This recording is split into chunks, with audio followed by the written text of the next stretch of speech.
Buenos días. Hoy quiero compartir con ustedes un tema sumamente interesante relacionado al ámbito penal. Queremos hablar sobre las etapas del nuevo Código Procesal Penal. El nuevo Código Procesal Penal terminó por promulgarse el año 2004.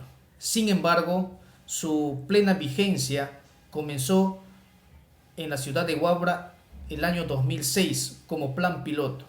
Ya con el transcurrido de los años se empezó a implementarse en todos los departamentos del país, teniendo como último departamento la ciudad de Lima. Como vemos, el nuevo Código Procesal Penal tiene etapas muy marcadas.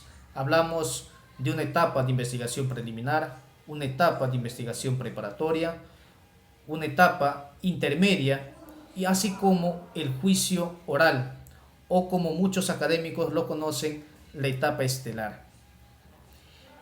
Pero al mismo tiempo, estas cuatro fases yo los denomino como una fase de relajamiento, una fase de tensión, una fase de ataque y contraataque y como último, una fase de resistencia.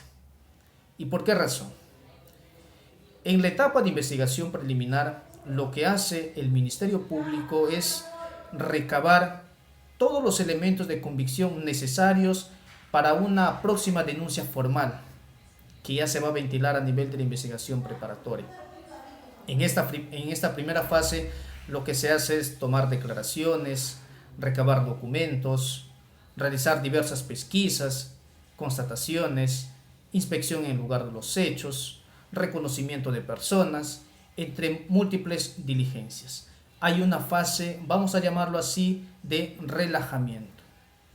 Superado esta fase, ya recabado los elementos de convicción, lo que hace el Ministerio Público es denunciar formalmente a esta persona ante el órgano jurisdiccional o Poder Judicial, como ustedes lo conocen.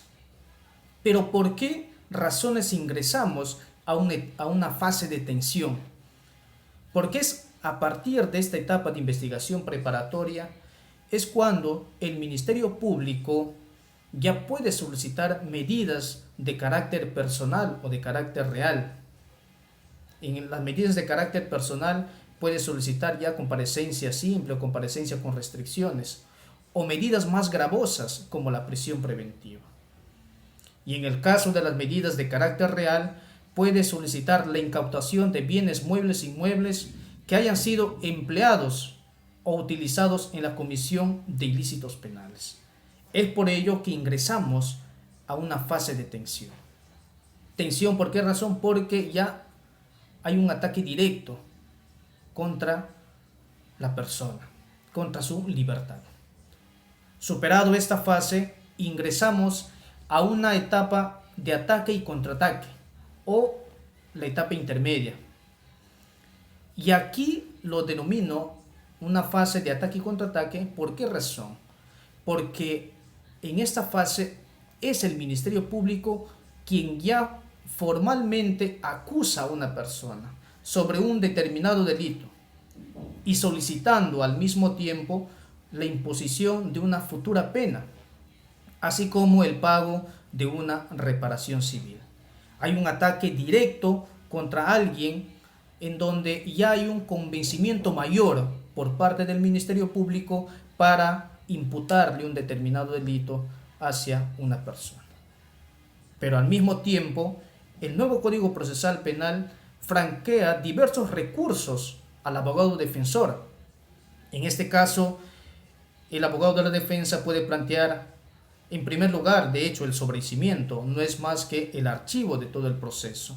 Puede solicitar excepciones, puede plantear defensas previas y múltiples recursos que tiendan en definitiva a archivar el proceso. Superado esta fase, ya ingresamos a la etapa, como se lo conoce, de juicio oral o etapa estelar.